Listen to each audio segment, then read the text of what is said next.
Welcome to the National Newspaper Publishers Association's Let It Be Known.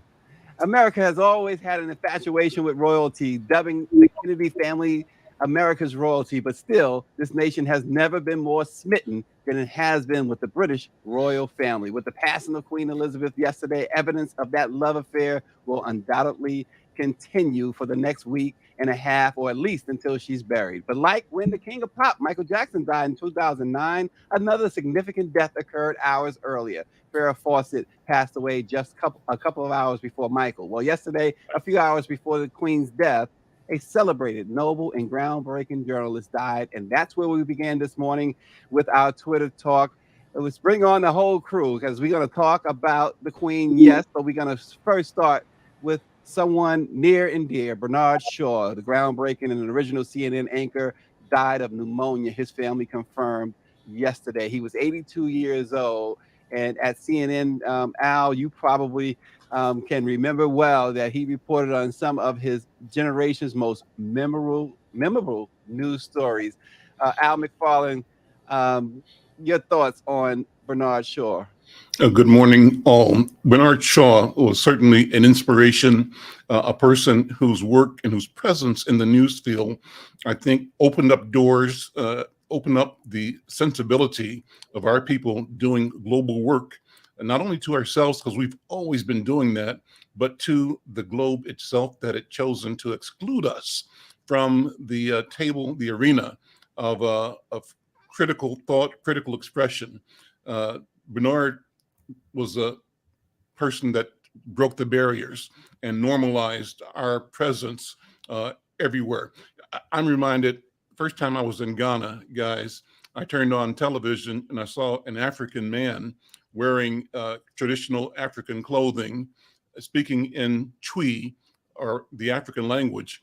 And I'd never seen that before in my life. And so Brother Shaw had the same kind of impact. He was in a place that we'd not seen before. And for that, I think, and for his excellence, his great work, we have to celebrate him and lift him up. Yeah, he moderated the debate between Michael Dukakis and President George H.W. Bush. And a lot of people remember that Dukakis opposed the death penalty. And the question Shaw posed, he asked Dukakis if he would support a death penalty for a man who hypothetically raped and murdered Dukakis' wife. Dukakis responded that he would not. Some critics felt he framed his response to legalistically and logically, and did not address it sufficiently or personally. But Bernard Shaw was known for the tough questions, in-your-face questions. So, real quick, Barrington, you probably want to say a word or two about Bernard Shaw, and then we'll let Barrington and Rashonda do the same. James and Rashonda do the same thing before we move on to the Queen. Thank you. Like Al said, he trailblazer, pioneer.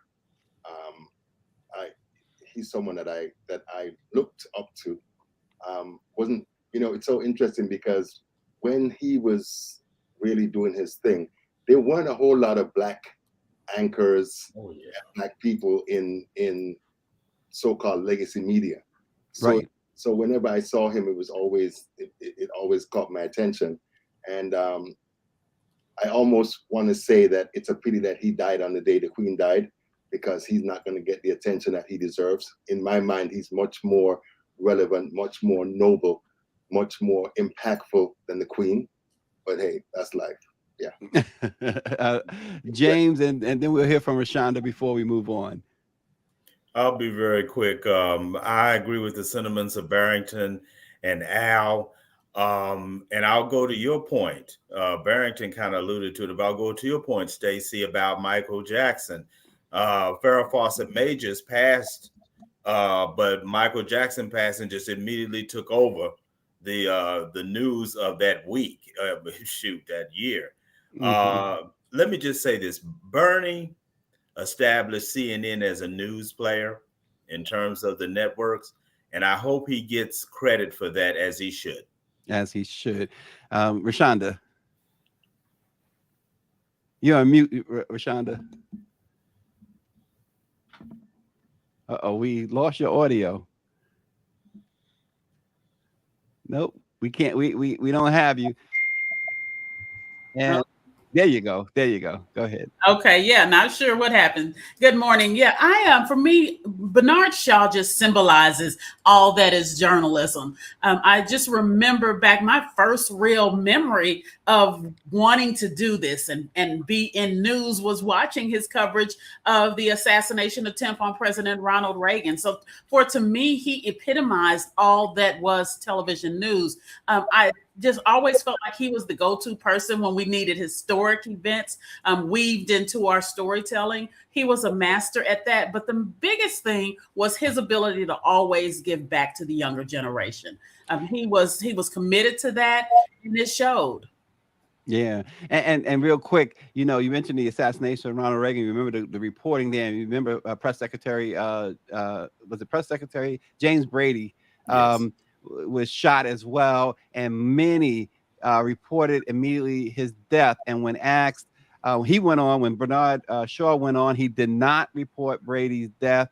And when asked why not, he said, I wasn't in the room. I wasn't down there at the site, and no official told me he died. I didn't see him die. And he, of course, James Brady went on to live a much longer life than what they reported, because many reported that he had died. And so he wanted to get it right, is the bottom line. And he wasn't going to sensationalize something just for ratings. And so he set the tone that obviously has been ignored here on in as we sit here today with news outlets today. So Bernard Shaw will certainly be missed, but his legacy certainly carries on, and we appreciate, he opened the doors for people like us. Yes. So there you go. Well, Black Twitter is acting up. Y'all acting up out there, right, Rashawn? Irish Twitter is acting up. Who even knew that was a thing? Thank you very much. I didn't know there was an Irish Twitter. Oh, you guys need to get with the program, man. I had no clue. I know now, though. I definitely listen. I got to check them out a little more often. So yeah, they got a lot of my time yesterday. The whole Irish-British relationship has always been strained and tenuous because of the colonization of that island by the British and the extreme brutality that they inflicted on the Irish, which is pretty much the same what they did everywhere they went around the world. True. So. Well, let's face it, right? The Queen, they love the Queen. They got the British national anthem, which I know James was singing this morning. God save the Queen, and now it's God save the King. This love affair. However, those in that love affair, I mean, look, we got statements yesterday from Barack Obama and Joe Biden, about how wonderful she was. Well, there's many, many, many millions and millions of people who look like us, and also apparently the Irish, who are not celebrating, or maybe they're celebrating the fact that she's no longer there. And that is, look, it's not me, it's what they're saying. I mean, look at Twitter. I mean, look, this guy here, look, I could pick out so many, but they're just going all in. I'm gonna go to the professor, right, at Carnegie Mellon. She says, and this is just before the Queen died. The professor Uja Anya on Twitter. She's at Uja Anya, and she says, "I heard the chief monarch of a thieving, raping, genocidal empire is finally dying. May her pain be excruciating." I mean, that's just the tip of the iceberg, right, Rashonda?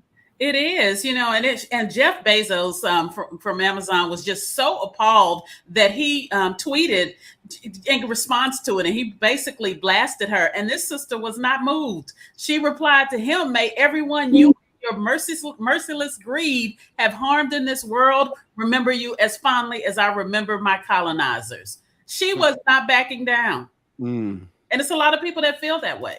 And how do you argue with that, Al? Well, I think you take the position that the professor took, and that is it's time for us to be critical, analytical, and to recognize the truth of history, and that is that England and the monarchy represent a criminal enterprise, global criminal enterprise that has killed millions of people, that's responsible for the theft of life, labor, territory, resources, and material. And we have to say it, we have to look at it and analyze it. And now has to be the time for Black people to examine the monarchy and English power, and I'll go a step further, white power, colonial power, imperial power, in relation to the damage done to our people. And we don't do that out of a sense of spite for them, though it's deserved, but it's out of coming to awareness of our responsibility to ourselves to know the truth of what has happened and is happening in the world today, and how we course correct for ourselves and for humanity. So we have to not be bedazzled by all the fanfare, by all the illusion, the bells and whistles, the curtains of Oz that are hiding the billions and billions of wealth stolen from our people in the Caribbean, our people on plantations in this country and South America, from our people throughout the continent, throughout the world. Now's the time to look and to speak truth. Yeah, and listen, the fabulous Jemele Hill kicked it off right after the Queen died. From my perspective, anyway, she kicked it off. She implored in her tweet. She said, "Journalists are tasked with putting legacies into full context, so it is entirely appropriate to examine the Queen and her role in the devastating impact of continued colonialism." And how do you argue with that, Rashonda? I agree. I mean, if we choose to remember her legacy, we have to remember all of it. And I think that's what a lot of people, when people die, decency, if you will, is like, well, we don't speak ill of the dead. But I think that the Carnegie Mellon professor, she kind of summed it up. She says she's not wishing her dead. She's dying already, but she wished her an agonizingly painful death like the one she caused for millions of people. When you die, you can't just forget all that happened with the Queen. And these people definitely aren't. They're making sure that everybody knows, their feelings. And this is actually shining a light. A lot of people, my son came home yesterday and was just speaking ill of the Queen. And he learned everything on TikTok. He had no idea. I thought you was going to say he learned everything from you. He doesn't listen to me. And I need to make a TikTok video for him to listen to me. Okay. But he really did. He learned a lot of things. He said he didn't even know what the potato famine was until he read about it on TikTok, and he was appalled. And I think a lot of people are like that. So I there's a lot of tweets out there. Like we said, Black Twitter is absolutely blowing up. But James, I know you have a slightly, if not an altogether different take on this. Well, I do. Let me just say, and I'll be very quick with this, Stacey. I think that I agree with Jemele's statement. You have to look at it in a fuller context. And I do mean a fuller context. This was a queen who reigned while many Black nations in the Caribbean and in Africa and throughout the world achieved independence. This is a queen who reigned when Zimbabwe was born, as well as South Africa threw off the shackles of apartheid. This is a queen, when she came to D.C. and Miss Alice Frazier hugged her, she did not recoil back in horror. Or she went home Michelle Obama and cleansed herself, though. Or Michelle Obama, when she put her arm around the queen, she did not recoil back in horror. So I think that we have to look at it in a fuller context, just like Jemele Hill said. And I pray for the royal family as they go through their grief. Well, that's that's the way James is putting it in perspective. Can't hate on James. James is James. But look, there's some great stuff out there. Well, great is subjective, but Horace Towns replied to Jemele Hill's tweet. He says, because now Prince Charles is now King Charles, and they've already named him King Charles III. King Charles lost his mother and rushed home to put on his Captain Crunch suit like the first day of school. Black Twitter mourns Queen Elizabeth with you accordingly. That is Barrington. Yes, sir. And there, Barrington, can you speak to that, Barrington? Well, you know, I, I had a different perspective, and I put it on Facebook that I don't mourn her. That, and it's interesting because Al made me laugh because I said that she was the head of a criminal mafia colonial settlist empire. And here's the thing: James may say that she basically oversaw all of these countries that had been exploited and conquered by colonialists. She didn't do anything to give African countries, Caribbean countries, their quote unquote freedom. They had to fight. A lot of people who are talking about how what a great woman she was do not want to talk about the 4 million Indians who died because Britain took all of their wheat and sent it to Britain and left them to starve in a famine, or the millions of people all around Africa who they killed and tortured and imprisoned because they sought their freedom. So I'm not it's not, I'm solidly on the side of black Twitter and Irish Twitter.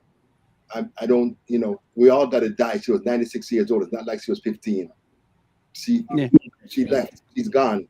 But it is imperative on us as African people to very carefully sort out her legacy. Well, and that legacy, it's as you said, I mean, it includes a lot of ugly moments for people of color in particular. Yeah. And that's the point of what Black Twitter and even Irish Twitter is making, right? Yeah. The thing is, when Britain left, when there was a wave of independence in Africa, the British Home Office and all of these colonial secretaries, they burned or sent home any documents that chronicled the type of murderous, barbarous behavior that they had inflicted on the Africans and other people who were under British control. They did it in Cyprus. They did it in Ireland. They did it all over the African continent. They did it everywhere. They did it in Egypt. Anywhere that British people were, that's what they were doing. So I don't really care if those who are crying these tears for Queen Elizabeth, because people are pissed because those of us are saying you can't say that she was a wonderful woman and not talk about the things that happened under her watch. I don't care. I hope that we continue. I hope that they continue dragging her and letting people, because in the middle of all that dragging is truth. Mm-hmm. It's true. Well, Claudette Perry writes in that throughout South Africa, you still see the vestiges of English colonialism, as well as the Dutch and Germans. England, although one of the smallest countries, was the most powerful. Almost everyone in the world speaks, quote unquote, English. They pretty much conquered the world. Al, your thoughts on that? Well, I think we have to, again, contextualize this experience. I think we have to examine the theater. To look at what is happening now as theater, and look at the roles that the royal family and leaders from around the world and communities from around the world each play in the unfolding of the transition of wealth and the maintenance of a world order, a world sensibility. We have to remember that it was when white people were in conflict after World War I and after World War II that African nations and colonialized people found an opportunity in the disarray, in the arguments, in the conflict between white people to wedge our own communities towards independence. And I think we have to look at everything in that light. Where is the fissure in the structure, the social structure that maintains global domination at our expense? And everywhere we find a crack, a fissure, we have an obligation to move in and to drive a wedge that creates space, breathability for our people. You know, and one thing is to look at how we are asked to be infatuated or to display our love for all things British, all things royal. I'm looking at a tweet from Greg Carr, actually from March 7th, 2016, but it's appropriate right now. And the tweet, I'm not sure if this is a poem that he wrote or just a statement, but it's powerful. It says, you know, Greg Carr, professor of Africana Studies at Howard University, and one of the principals, along with Dr. Karen Carter, in the Narrative Initiative, he wrote, Negroes who say we romanticize our Africas should try falling in love with something other than their former masters for a change. Now is the time for our people to be intentional about falling in love with ourselves and out of love with our former masters. It means banish from our hearts and our minds infatuation with white power and white supremacy. Well, you know, and I go back to Jamel Hill again, because first when she made that statement about journalists putting legacies into full context, and it's entirely appropriate to examine the Queen and her role. We are the Black press. You know, we're not trying to be disrespectful to Great Britain or the Queen and her family. We're just speaking truth to power, as they say. And there's a lot of things that we even haven't covered. I mean, there's an article that I authored for the Newswire, which you'll see soon on Black Press USA.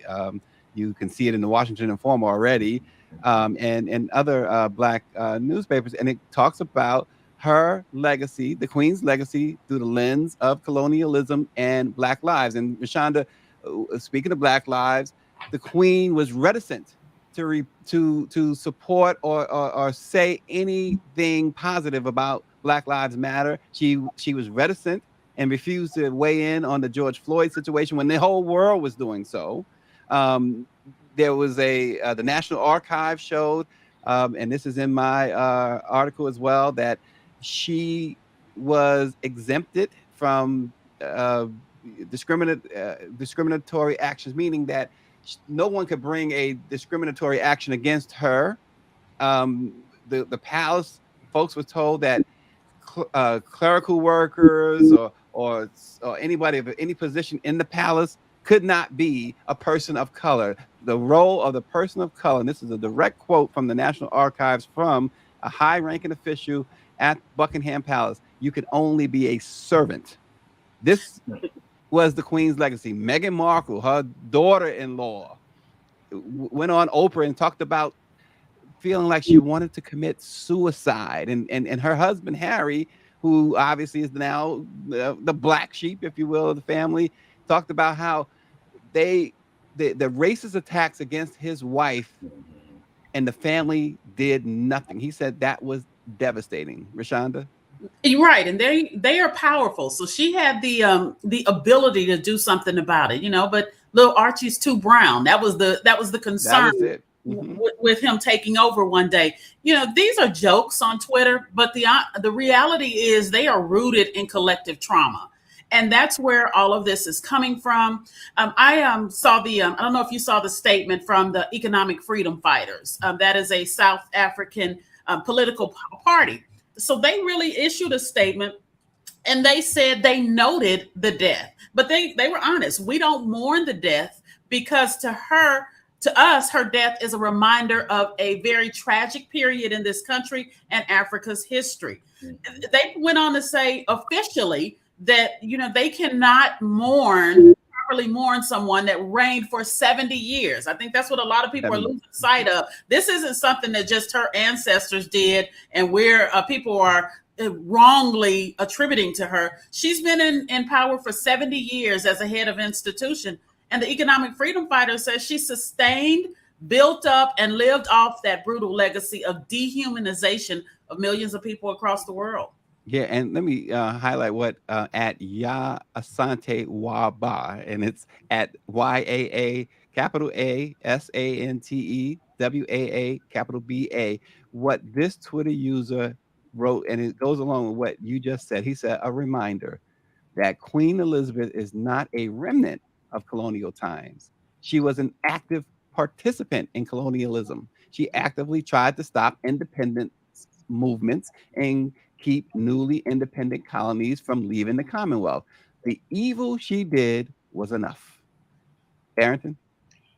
Yeah, I was thinking about her yesterday. I saw her coronation and other pomp and circumstance, and was reminded that the biggest diamond in that has been discovered in recorded history, 536 carat diamond from South Africa.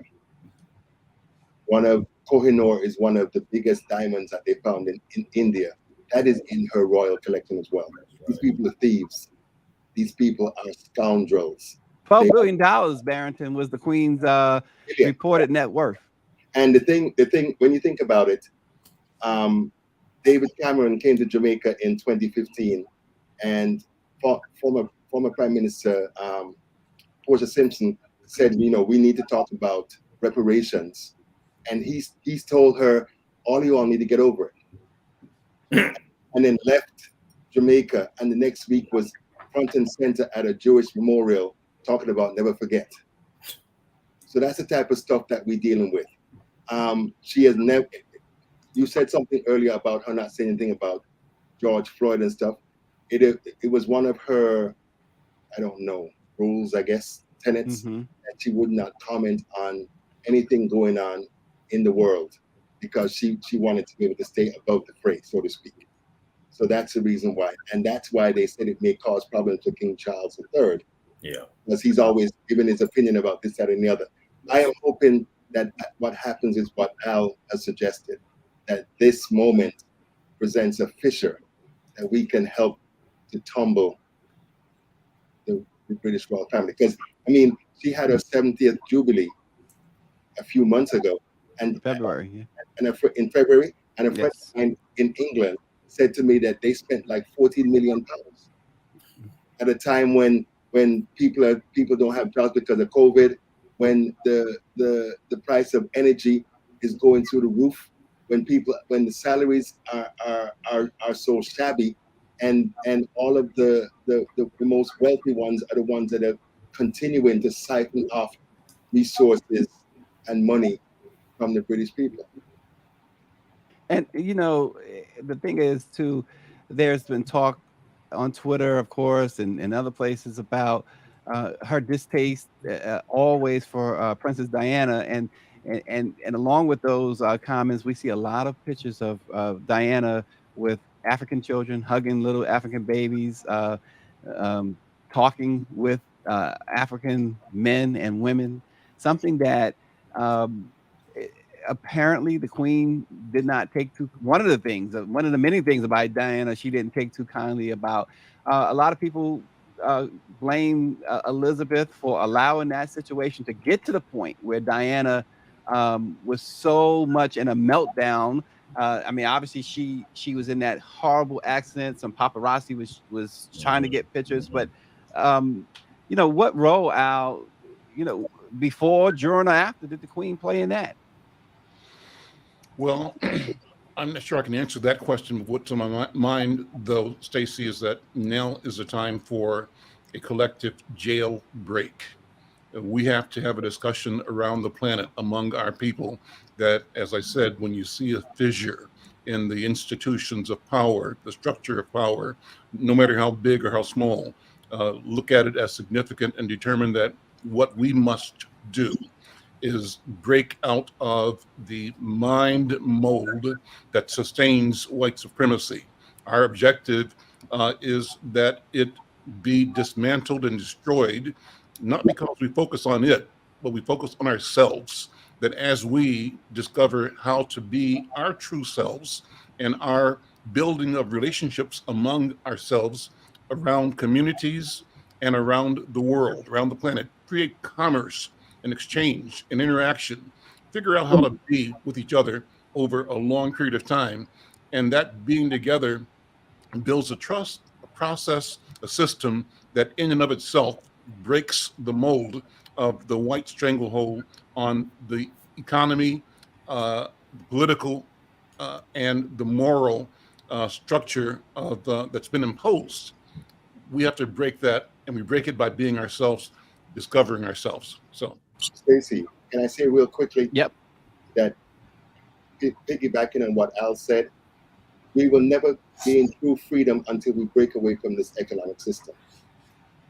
Because all of these Caribbean countries, all of these African countries are supposedly independent, but they're still tied to the World Bank, the IMF, and the white, Western, European global economic system, which is it is a vampire that sucks away all of the resources of the countries.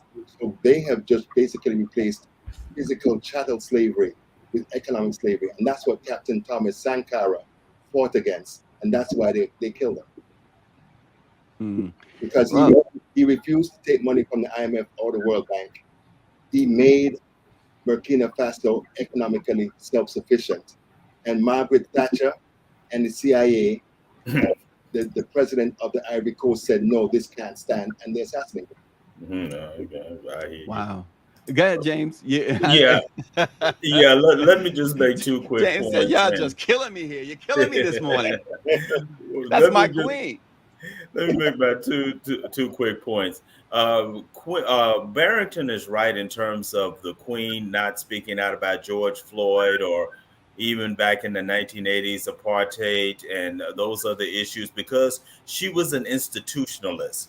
She believed that the monarch should not get into the everyday issues of the people in terms of that. And that has caused a great deal of controversy, not just among people of color, but some poor whites in that country too.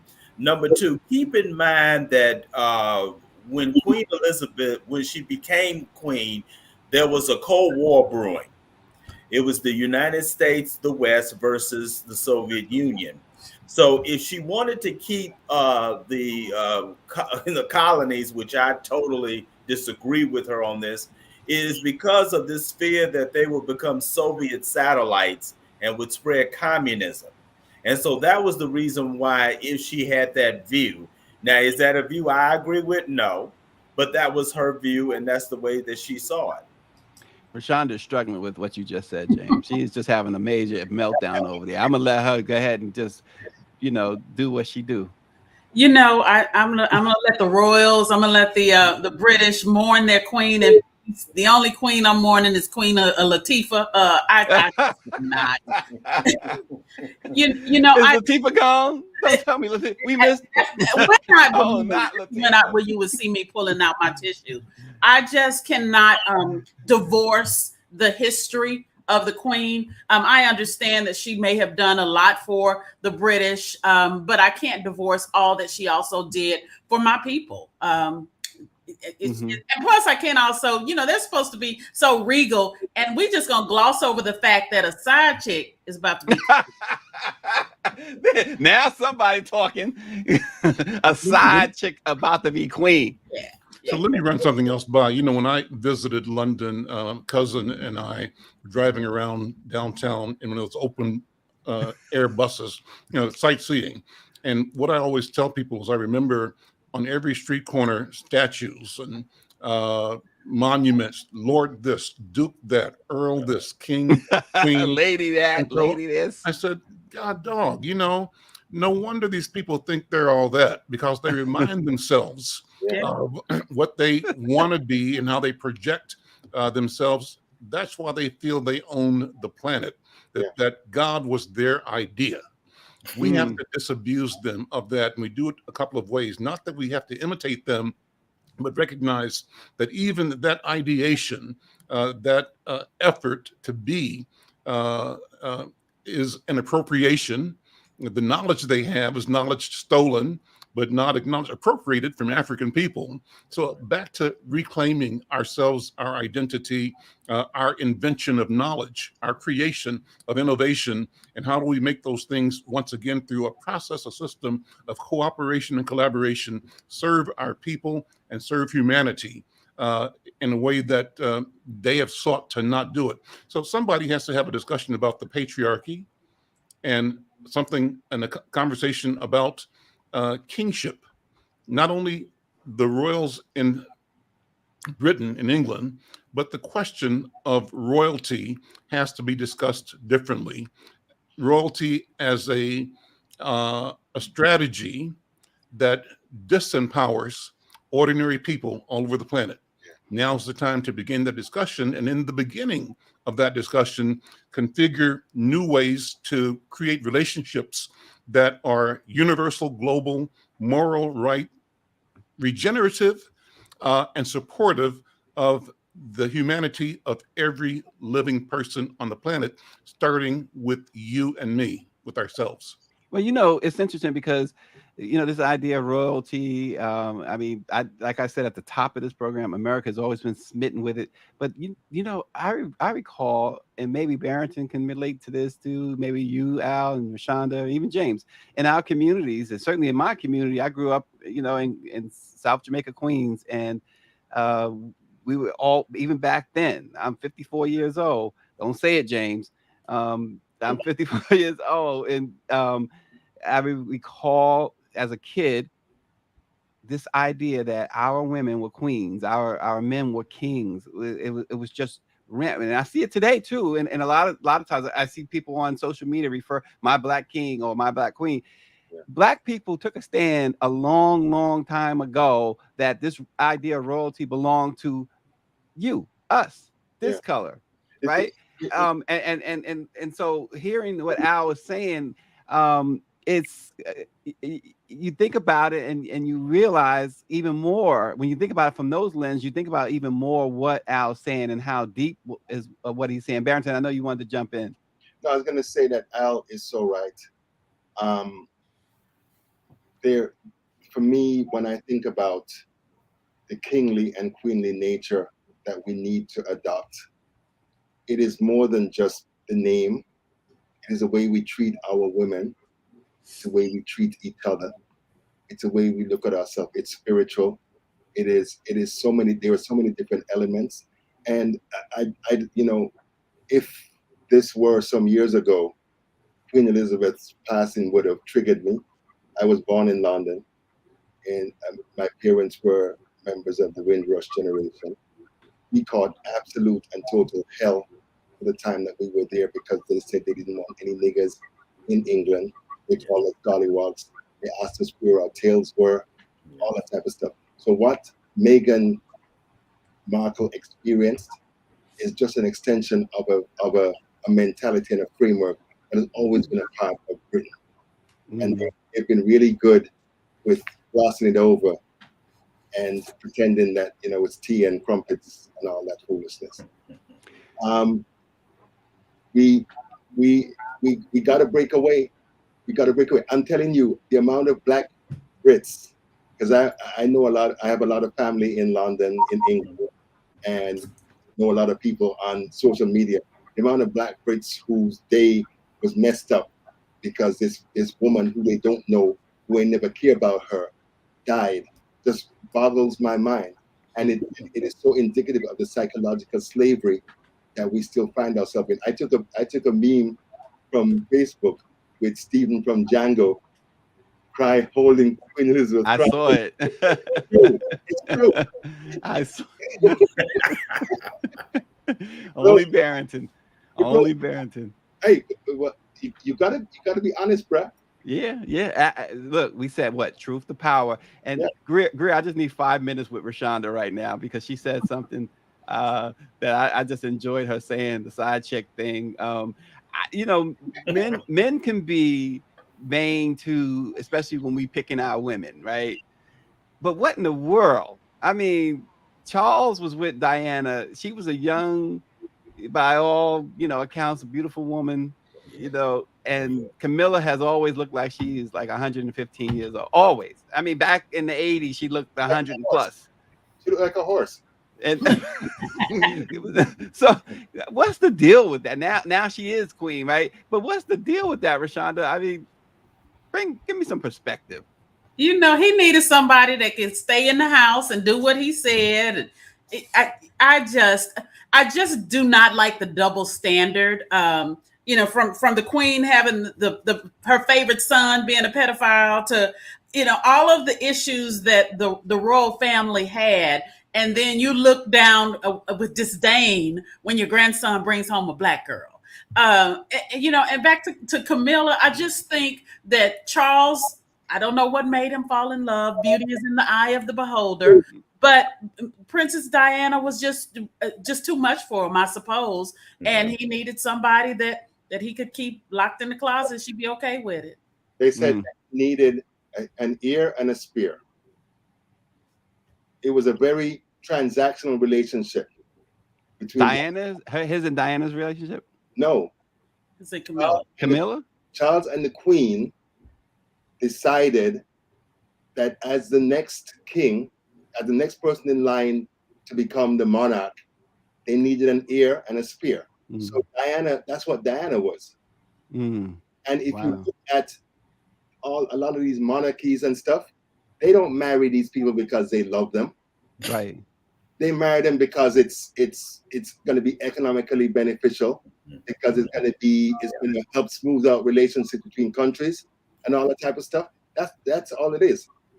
That's all it's been. But listen, a lot of us don't know or don't remember that the House of Windsor used to be the House of Saxe-Coburg-Gotha. They're German. Right. Edward VIII, Queen Elizabeth's uncle, was an avowed Nazi racist. Yes. That's the type of stuff that's why they changed the name to Windsor during the Second World War, because they wanted to remove themselves from their German roots. Lord Mountbatten, who was Charles's favorite uncle, was a notorious rapist. Always went after young boys, raped them, and it was hidden because he was a royal. That's right. Who's the prince now? That's like pedophile with Charles with Epstein. Andrew. Yeah. Andrew, who was like Rashonda said, Elizabeth's favorite son. And she very reluctantly pulled him from public life when the young lady sued them. Do you know the house she died in yesterday in Scotland was the house that her parents, when she was a little girl, used to send her and her sister to when the Germans bombed England? Yeah, I thought that was, I mean, it doesn't mean anything. It's just interesting to me. But his father went to London in 1950. He said he could stand in North London and see all the way down to the sea, because Germany bombed everything. And they basically had to just raise all of it. It's a little different for Sarah Palin seeing Russia from Alaska. A little different. So and as much the thing that I always think about is how lazy white people are. They went all the way to Africa to find labor to do the work they didn't want to do, and the British did the same thing. In the 1940 late 40s, 47, 48. They said anybody who was from the colonies could come to England because they had no quote unquote manpower to rebuild the country. Africans and Indians rebuilt England. And I'm telling you, when I was there as a child, the only food that they had was fish and chips. So the culinary diversity that we have, the cultural diversity that we now have. I mean, these folks run around acting as if they created something. They ain't create nothing. Everything that they've gotten, they've taken from us. Wow. Well, the Queen Elizabeth II has died at the age of 96. More importantly to the Black press, Bernard Shaw has died at the age of 82. We've made that clear that that's more important. Check out Al McFarlane this afternoon and every afternoon. Conversations with Al McFarlane right here on the same bat time, not the same bat time though, but the same channel anyway. Check him out. He always has some great stuff on. I see where a few of our viewers said, I watch Al. So Al, you are watched. Somebody's always watching you, like that song says. And of course, Rashonda came loaded for bear. Check her out in Houston at the Defender. She's not playing. And of course, Barrington Salmon, great writer for NMPA and other outlets. He is the man. And Somebody send some tissue and flowers to James Wright of the Washington Forum. He's mourning the Queen. He is certainly in the minority over here, and not because he's black. We appreciate you all for watching Let It Be Known. We appreciate our special guest every day. And this group is no different. Very special group this morning. Have a great weekend, everybody, and we will see you on Monday.